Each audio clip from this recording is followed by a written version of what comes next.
Isang 70 taong gulang na lalaki ang natagpuang pumanaw sa kanyang silid-tulugan. Ang sanhi ay hindi atake sa puso habang natutulog o isang pagkahulog. Ito ay isang bagay na mas pribado, isang bagay na bihirang pag-usapan ang masturbasyon o pagsasarili. Magandang araw po, ako si Dr. Jose Reyes, isang doktor na dalubhasa sa pag-aalaga ng mga nakatatanda. Sa loob ng maraming taon, inilaan ko ang aking propesyon sa pagtulong sa mga kalalakihang tulad ninyo na harapin ang mga natatanging hamon sa kalusugan na kaakibat ng pagtanda. Personal ko pong nasaksihan kung paano ang isang simple at natural na gawain ay maaaring maging mapanganib kapag mali ang tiyempo. Marahil iniisip ninyo na ang pagsasarili ay hindi nakakasama at baka pa nga'y malusog. Ngunit paano kung sabihin ko sa inyo na sa ilang partikular na oras sa isang araw ito ay maaaring isa sa mga pinakamapanganib na bagay na maaaring gawin ng isang lalaking higit sa 10 anyos nang nag-iisa. Ito po ay isang sensitibong paksa, ngunit ang inyong kalusugan at kaligtasan ay napakahalaga para ipagsawalang bahala. Sa artikulong ito, magbabahagi ako ng napakahalagang impormasyon na tunay na makapagliligtas ng inyong buhay o ng buhay ng isang taong mahalaga sa inyo. Tatalakayin natin ang 7 pinakamapanganib na oras para sa isang matandang lalaki na magsagawa ng pagsasarili at kung paano ang isang tila simpleng desisyon ay maaaring mauwi sa malubhang problema tulad ng atake sa puso, pagkahimatay, o mas malala pa. Ang una sa ating listahan ay maaaring ikagulat ninyo. Ito ay isang oras na marahil ay itinuturing ng marami sa inyo na pinakaligtas. Kaya't inaanyayahan ko kayong magbasa ng may bukas na isipan. Hindi po ito tungkol sa takot. Ito po ay tungkol sa pagbibigay kapangyarihan. Ito ay tungkol sa pagbibigay sa inyo ng kaalaman na kailangan ninyo upang maipagpatuloy ang isang buo, malusog at pribadong buhay ng may kumpiyansa at kapayapaan ng isip. Bago natin alamin ang mga life-saving na kaalamang ito, kung sa tingin ninyo ay mahalaga ang impormasyong ito, mangyaring ibahagi ito sa inyong mga kaibigan o pamilya. Ang inyong paglalakbay tungo sa kalusugan ay mahalaga at ang bukas na pag-uusap ay maaaring gumawa ng malaking pagbabago. Ngayong nauunawaan na ninyo kung gaano kaseryoso ang kinamaw, ang tiyempo, tuklasin natin ang 7 pinakamapanganib na sandali sa maghapon kung kailan ang masturbasyon ay maaaring tahimik na maglagay sa inyong kalusugan at maging sa inyong buhay sa panganib. 1. Sa pagitan ng 4 ko, tindin nin you at aknan ni na ang panganib ng biglaang problema sa puso, sudden cardiac events. Ang mga oras na ito sa madaling araw ang pinakamapanganib na panahon para sa mga senior na gumawa ng anumang gawaing pisikal na nakapagpapasigla kasama na ang masturbasyon. Sa mga oras na ito, ang inyong katawan ay dumadaan sa isang natural na proseso na tinatawag na morning surge, kung saan mabilis na tumataas ang presyon ng dugo pagkatapos ng magdamag na pahinga. Bagamat nakakatulong ito na ihanda ang katawan sa paggising, lumilikha rin ito ng isang mapanganib na sandali para sa mga nakatatanda. Para sa isang lalaking higit sa 60 na ang mga ugat ay maaaring hindi na gaanong nababanat at ang cardiovascular system ay mas marupok ang biglaang pagtaas na ito ay mapanganib. Kapag isinabay pa ninyo diyan ang sexual na pagkasabik at orgasmo na pansamantalang nagpapataas ng tibok ng puso at presyon ng dugo, ang dagdag na stress sa puso ay maaaring mag-udyok ng mga problema sa puso tulad ng atake sa puso o stroke. Isipin po ninyo, ito ang inyong katawan ay nagsisimula pa lamang ng makina para sa buong araw at ang inyong mga sistema ay nag-a-adjust pa. Ang pagdaragdag ng matinding pisikal na gawain sa marupok na sandaling iyon ay parang bigla ang pag-apak sa silinyador bago pa man uminit ang makina. May mahalagang bagay na maaaring masira. Maraming mga senior ang nagkakamaling isipin na ang madaling araw ay isang tahimik at payapang oras para sa ganitong personal na gawain. Ngunit sa aspetong pisyolohikal ito ang isa sa mga pinakapabago-bagong panahon ng araw. Nakalulungkot ilang mga ulat ng kaso na ang nagkumpirma nito kabilang ang mga pagkakataon kung saan ang mga individual ay natagpuang hindi na tumutugon sa kanilang mga kama o banyo kasunod ng estimulasyon sa madaling araw. Kalaunan iniugnay ng mga doktor ang mga kinalabasang ito sa labis na karga sa cardiovascular system sa panahon ng morning surge. Upang maprotektahan ang inyong puso, mahalagang iwasan ang mapanganib na panahong ito para sa anumang matinding aktibidad. Hayaan mo nang maging matatag ang inyong katawan. Maghintay hanggang sa bandang umaga na kapag ang inyong mga sistema ay ganap ng nagising at nakapag-adjust. Ngunit narito ang nakagugulat na katotohanan. Kahit na iwasan ninyo ang oras na ito, mayroon pang 6 na hindi inaasahang sandali sa buong araw na maaari ring maglagay sa inyong kalusugan sa malaking panganib. Ano kaya ang mga ito at hindi ninyo namamalayan na inilalantad ninyo ang inyong sarili sa panganib sa mga oras na iyon ating alamin. Doon tapatuwo pagkatapos uminom ng gamot sa presyon ng dugo, ang panganib ng pagkahimatay at pagkahilo. Maraming mga senior ang nagsisimula ng kanilang araw sa pag-inom ng gamot sa presyon ng dugo. Kadalasan ay hindi alam ang nakatagong panganib sa tiyempo. Ang mga gamot na ito ay idinisenyo upang pababain ang inyong presyon at pagaanin ang bigat sa inyong puso, ngunit ang pinakamataas na epekto nito ay karaniwang nangyayari sa loob ng 1 hanggang 2 oras pagkatapos ninyo itong inumin. Sa loob ng panahong iyon, ang inyong presyon ay maaaring bumaba ng mas mababa kaysa sa normal, isang kondisyon na kilala bilang hypotension. Kung isasabay ninyo ang epektong iyon sa natural na stress sa puso mula sa sexual na pagkasabik, ang resulta ay maaaring bigla ang pagkawala ng malay syncope o matinding pagkahilo, lalo na sa panahon o pagkatapos ng orgasmo. Ito ay kilala bilang double drop effect. Pinapababa ng inyong gamot ang inyong presyon at lalo pa itong pinapababa ng masturbasyon sa pamamagitan ng vasodilation, ang pagluwang ng mga daluyan ng dugo at mga pagbabago sa hormone. Maaaring hindi makakuha ng sapat na oxygen ang utak na hahantong sa pagkahimatay o pagkalito.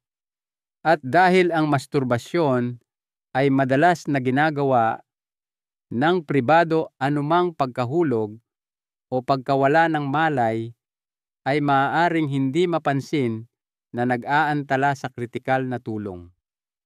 Sa matitinding kaso, maaari pa itong humantong sa mga pinsala sa ulo o stroke.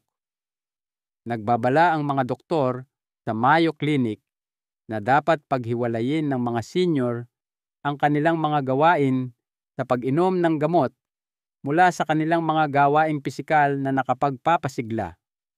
Ang simpleng solusyon, maglaan ng hindi bababa sa 2 oras na pagitan pagkatapos uminom ng inyong mga gamot bago gumawa ng anumang bagay na maaaring makabuluhang magpataas ng inyong tibok ng puso o daloy ng dugo.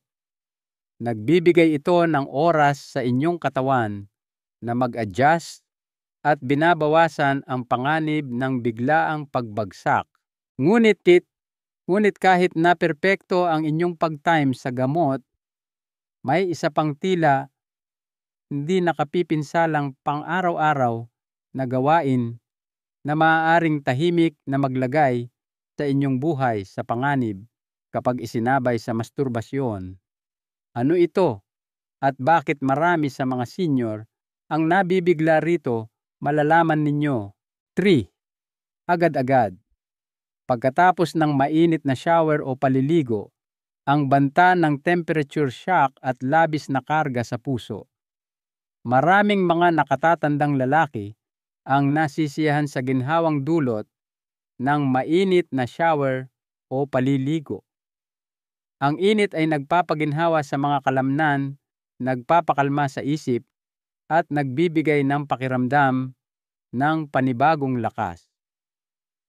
Ngunit ang hindi alam ng karamihan ay na agad-agad pagkatapos ng mainit na shower, ang katawan ay nasa ilalim na ng pisikal na stress.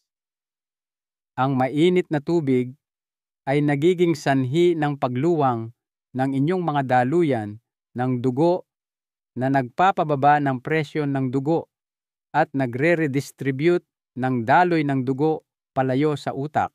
Kapag idinagdag ninyo ang bigat sa puso mula sa masturbasyon sa panahong ito na marupok ang katawan, mabilis itong mapapagod. Ang kombinasyong ito ay maaaring humantong sa temperature shock, pagkahimatay palpitations ng puso o kahit isang arrhythmia, hindi regular na tibok ng puso. Madalas na iniuulat ng mga senior na nakakaramdam sila ng pagkahilo-panghihina o biglaang pagkalito pagkatapos ng orgasmo kasunod ng shower, ngunit iilan lamang ang nag-uugnay ng mga pangyayari. Sa katotohanan, ang inyong katawan ay nahihirapang makayanan ang 2 mabibigat na proseso ng sabay-sabay, ang pagpapalamig sa sarili at ang pamamahala sa tumaas na aktibidad ng puso. Ang mas nakababahala ay ang mga gawaing ito ay madalas na ginagawa ng mag-isa at sa likod ng nakakandadong pinto na nangangahulugang anumang pagkahulog o pagkawala ng malay ay maaaring hindi matuklasan hanggang sa huli na. Ang resulta ay maaaring maantalang interbensyong medikal at posibleng mga kahihinatnan na nagbabanta sa buhay. Ang payo ko po ay maghintay ng hindi bababa sa 30 hanggang 45 minuto pagkatapos maligo bago gumawa ng anumang gawaing sekswal. Nagbibigay ito ng oras sa inyong temperatura ng katawan at daloy ng dugo na bumalik sa ligtas at normal na antas. Ito ay isang maliit na pagsasaayos na maaaring maiwasan ang isang malaking problema. Gayunpaman, kahit na iwasan ninyo ang bitag ng mainit na shower, may isa pang mapanganib na panganib na maaaring nag-aabang sa gabi. Isang oras na pinaniniwalaan ng marami na payapa at pribado, ngunit tahimik na nagpapataas ng posibilidad ng pinsala o mas malala pa, Bakit isang nakatagong panganib ang gabi? At ano ang dapat ninyong iwasan bago matulog? Patuloy na magbasa upang matuklasan ang nakakagulat na katotohanan. 4. Hating gabi, elvan po tempo ng jaga. Do tinastebo ng tuyo ang panganib ng paghina ng kaisipan at pagkawala ng koordinasyon. Para sa maraming nakatatanda ang hating gabi ay tila ang pinakapribado at pinakatahimik na oras ng araw. Tahimik ang bahay, payapa ang mundo, at may natural na pagnanais na mag-relax. Ngunit ang pagsasagawa ng masturbasyon sa panahong ito sa pagitan ng idemas, tinandisantandanas, at dua na lantis now ay maaaring maging hindi inaasahang mapanganib. Sa ating pagtanda, ang kakayahan ng ating utak na manatiling matalas sa gabi ay malaki ang ibinababa. Natuklasan ng mga neurologist na ang bilis ng reaksyon, balanse at pagkaalerto ng isip ay lahat ay humihina sa mga oras na ito, lalo na para sa mga taong higit sa 60. Ang paghinang ito sa paggana ng kaisipan ay nakakaapekto sa lahat, mula sa paggawa ng desisyon hanggang sa pangunahing koordinasyon ng motor. Pagkatapos ng orgasmo, kapag bumaba ang presyon ng dugo at dumagsa ang mga relaxation hormone, ang inyong maabagal ng response time ay nagpapahirap na mapansin ang pagkahilo o ligtas na tumayo. Maraming mga senior ang nahulog habang sinusubukang pumunta sa banyo o lumipat sa kama pagkatapos ng stimulasyon sa gabi, lalo na kung sila ay hindi matatag sa kanilang mga paa o nasa isang madilim na silid. Dahil ang iba sa bahay ay maaaring tulog na madalas na naaantala ang tulong. Ang mas nakakabahala pa ay tumataas ang kahinaan sa emosyon sa mga oras na ito. Ang pakiramdam ng kalungkutan o pighati ay maaaring magtulak sa ilan na gamitin ang pagsasarili bilang isang paraan ng pagkaya na ginagawa itong mas kompulsibo kaysa nakapagpapagaling. Hindi lamang ito tungkol sa pisikal na kaligtasan. Tungkol din ito sa emosyonal na kapakanan. Upang mabawasan ang panganib na ito, unahin ang mga gawaing ito ng mas maaga sa araw kung kailan ang inyong katawan at isip ay mas may kakayahang hawakan ang estimulasyon at paggaling, at bigyang pansin kung ano ang maaaring sinusubukang sabihin sa inyo ng inyong mga emosyon sa gabi. Ngunit hindi lamang ang tiyempo ang nakatagong panganib. Mayroong isang bagay na mas karaniwan, isang bagay na ginagawa ninyo tuwing umaga na tahimik na ginagawang mas mapanganib ang solong kasiyahan kaysa sa inyong inaakala. Ano ito at bakit dapat bigyang pansin ito ng bawat senior bago maging huli ang lahat? Ipagpatuloy natin. 5. Kapag dehydrated. Halimbawa, bago mag-agahan, ang panganib ng orthostatic hypotension at pagbagsak karamihan sa mga senior ay gumigising sa isang banayad na estado ng dehydration.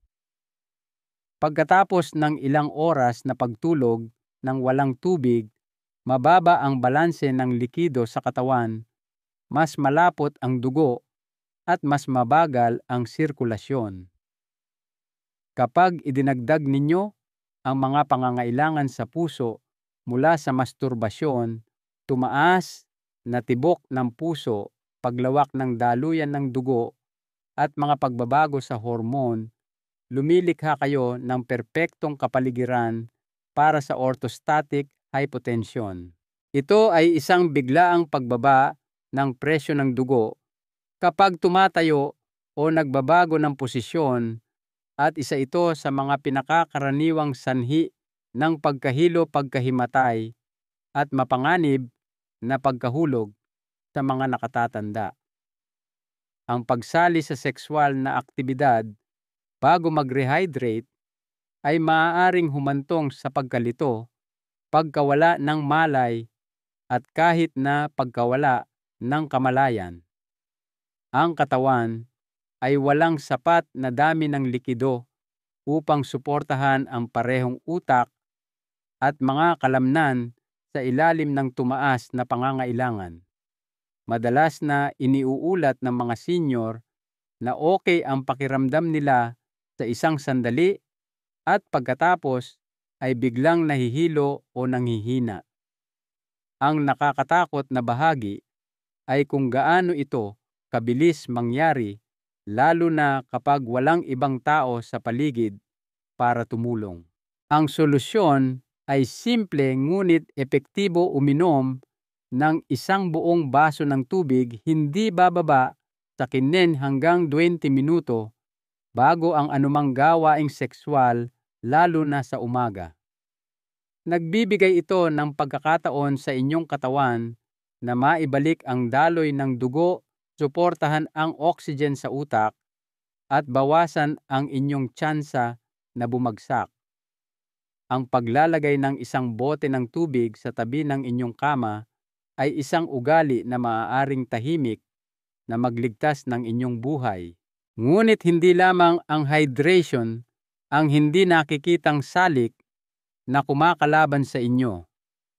May isa pang banta na nakatago sa inyong pang-araw-araw na gawain, isang bagay na tila ganap na hindi nakakapinsala ngunit maaaring maging nakamamatay kapag isinama sa sexual na pagkasabik. Anong pang-araw-araw na ugali ang malapit na nating ilantad at paano ninyo mapoprotektahan ang inyong sarili bago maging huli ang lahat? Huwag palampasin ang susunod. Dikit. Pagkatapos ng mahabang panahon ng pag-upo o paghiga, ang panganib ng mga isyu sa sirkulasyon at pamumuo ng dugo. Habang tayo ay tumatanda, ang ating mga katawan ay hindi na gaanong mabilis mag-adjust sa paggalaw pagkatapos manatiling tahimik ng matagal. Ang matagal na pag-upo habang nanonood ng TV, nagbabasa o nakahiga sa kama ay maaaring maging sanhi ng pag-ipon ng dugo sa ibabang bahagi ng inyong katawan, lalo na sa mga binti. Kapag bigla kayong gumalaw mula sa ganitong estado ng pamamahinga patungo sa isang pisikal na hinihinging aktibidad tulad ng masturbasyon, ang inyong cardiovascular system ay maaaring hindi handang tumugon. Ang pagbabago sa postura at ang biglaang pagtaas ng tibok ng puso ay maaaring humantong sa isang matarik na pagbaba ng presyo ng dugo na nagdudulot ng pagkahilo o kahit pagkahimatay. Ang isyong ito ay nagiging mas mapanganib sa pagtanda dahil ang mga daluyan ng dugo at puso ay hindi na gaanong nababanat o tumutugon. Bukod dito, mas madaling kapitan ang mga senior sa pagkakaroon ng mga namumuong dugo mula sa pagiging laging nakaupo sa loob ng mahabang panahon.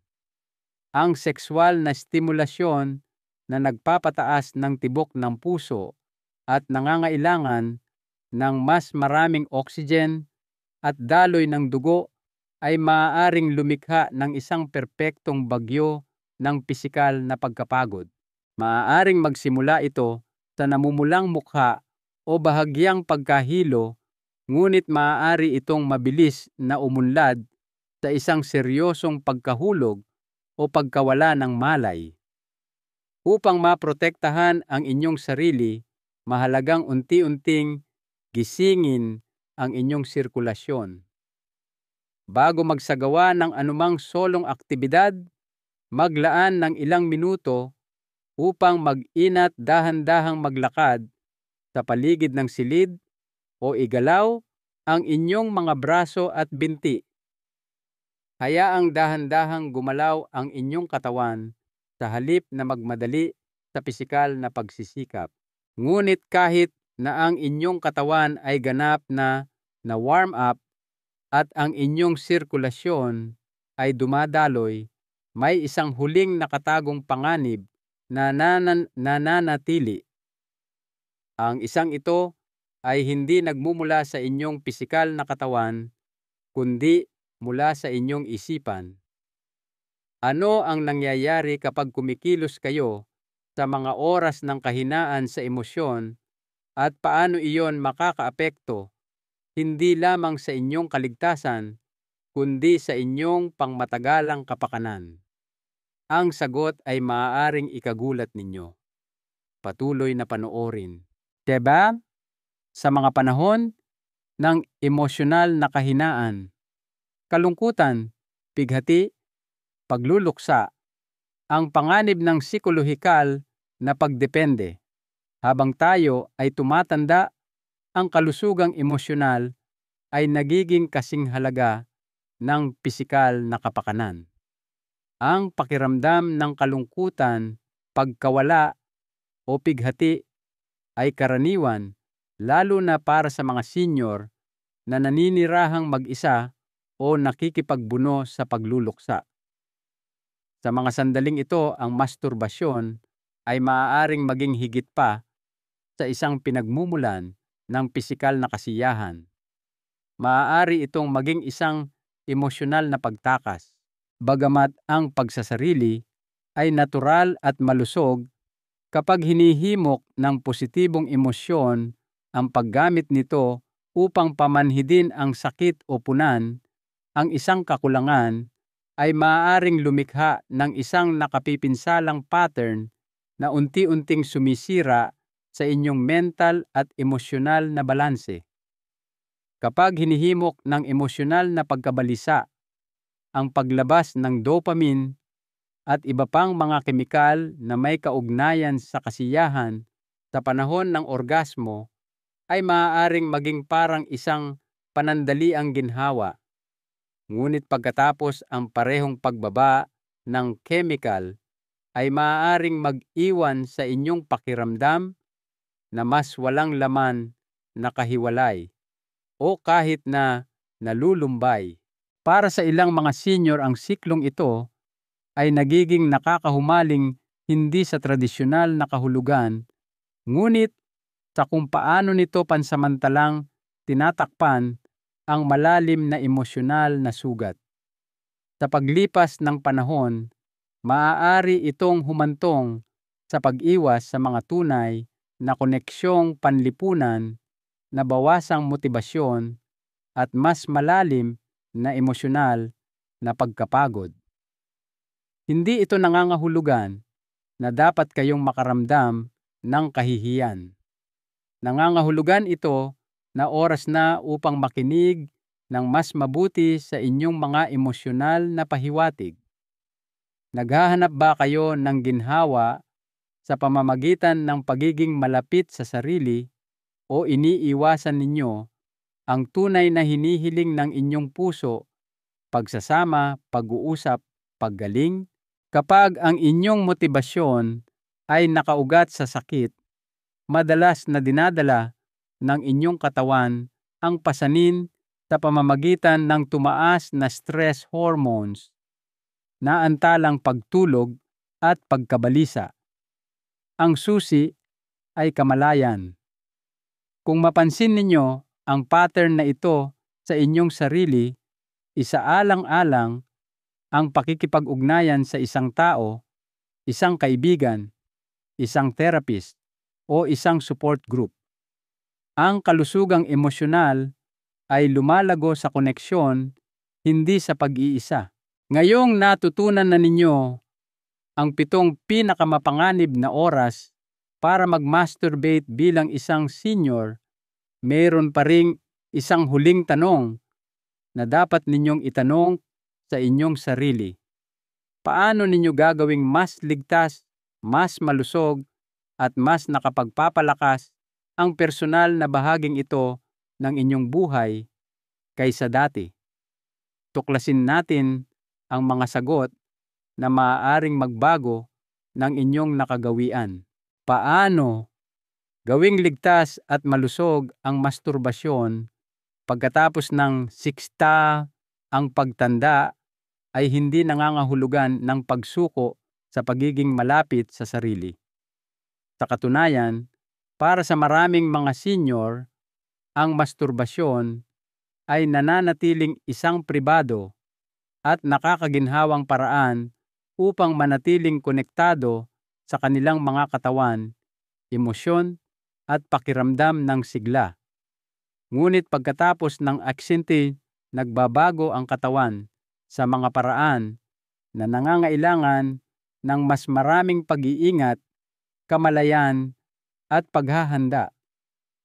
Ang paggawa ng pagsasarili na ligtas at malusog ay hindi tungkol sa paghihigpit. Ito ay tungkol sa paggalang sa nagbabagong pangangailangan ng inyong katawan at pagsasaayos ng inyong mga gawi upang suportahan ang pangmatagalang kalusugan. Magsimula sa pamamagitan ng pagpili ng tamang oras ng araw. Ang kalagitnaan ng umaga hanggang maagang hapon, karaniwan sa pagitan ng 10 at 2 ay kung kailan karamihan sa mga senior ay pisikal at mental na nasa kanilang pinakamalakas na estado. Sa panahong ito, mas matatag ang presyon ng dugo, mas alerto ang utak, at natural na mas mataas ang inyong mga antas ng enerhiya. Bago gumawa ng anumang uri ng stimulasyon, siguraduhin kayo ay maayos na hydrated. Ang isang baso ng tubig, 15 hanggang 30 minuto, bago ay nakakatulong na i-regulate ang sirkulasyon at binabawasan ang panganib ng pagkahilo o biglaang pagbaba ng presyon ng dugo. Lumikha ng isang ligtas at komportableng kapaligiran. Gumamit ng tamang ilaw, tiyaking tuyo ang sahig at hindi madulas, at isaalang-alang ang pananatiling nakaupo o nakahilig kung may problema sa balanse. Bigyan ang inyong sarili ng oras upang mag-warm up kapwa pisikal at emosyonal. Ang pagmamadali ay nagpapataas ng tensyon at panganib. Kung umiinom kayo ng mga gamot na nakakaapekto sa presyon ng dugo o tibok ng puso, iwasan ang gawaing sexual nang hindi bababa sa 2 oras pagkatapos inumin ang mga ito upang mabawasan ang posibilidad ng pagkahimatay o mga irregularidad sa puso. Pinakamahalaga, bigyang pansin ang inyong motibasyon. Naghahanap ba kayo ng kagalakan, kapayapaan, at pagpapalaya, o sinusubukan ninyong pamanhidin ang isang bagay na mas malalim? Ang kamalayan sa emosyon ay kasing halaga ng pisikal na kaligtasan. Kapag parehong iginagalang ang masturbasyon, ay maaaring magpatuloy na maging isang maganda at nagpapatibay na bahagi ng inyong paglalakbay kahit na pagkatapos ng 60. Konklusyon, isang bagong kabanata ng kamalayan. Hindi takot. Ang pagtanda ay hindi isang kahinaan. Ito ay isang pagbabago. Ito ay isang pagbabago sa kung paano natin inaalagaan ang ating sarili, kung paano natin nauunawaan ang ating mga katawan, at kung paano natin pinararangalan ang mga bahagi ng buhay na nagdudulot pa rin sa atin ng ginhawa koneksyon at pagpapalaya.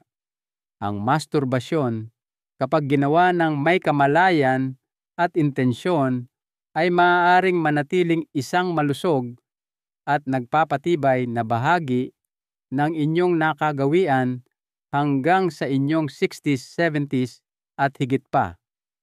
Ngunit dapat itong gawin ng matalino.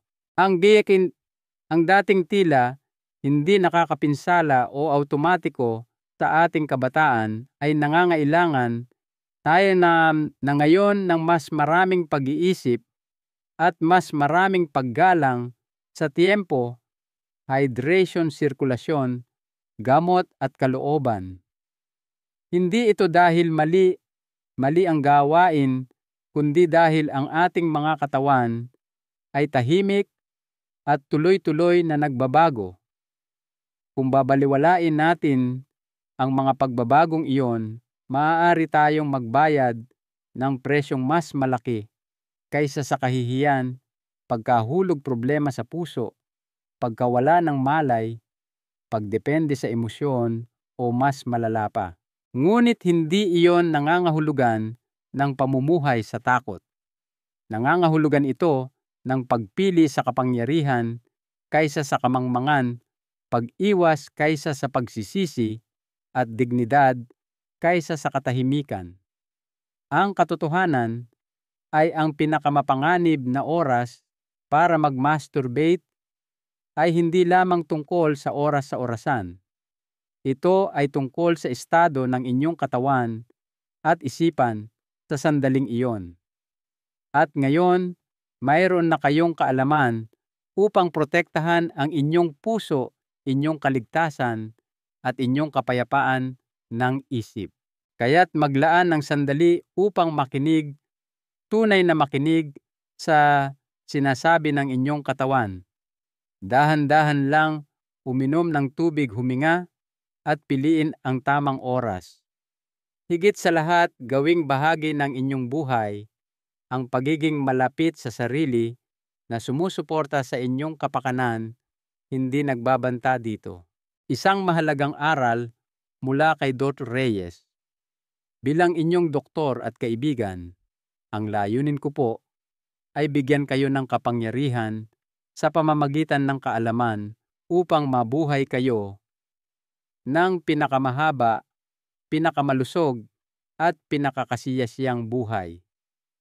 Ang aral dito ay hindi upang tumigil sa pamumuhay o katakutan ang mga natural na bahagi ng pagiging tao. Ang aral po ay ang kamalayan, ang ating pinakadakilang kasangkapan. Sa pamamagitan ng pag-unawa kung paano nagbabago ang ating mga katawan, maaari nating iakma ang ating mga gawi upang umayon sa mga ito, hindi laban sa kanila. Ang tunay na lakas sa ating mga huling taon ay nagmumula sa karunungan at pag-iwas.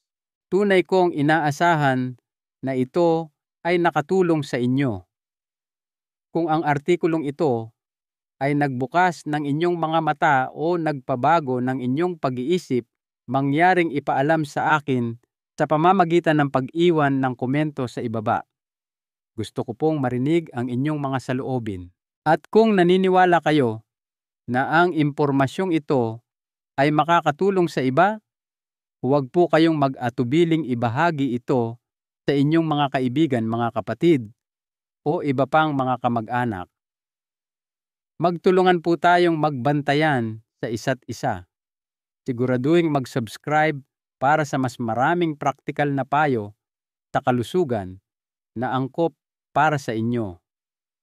Sama-sama, maaari nating lakbayin ang pagtanda ng may lakas, dignidad at kumpiyansa.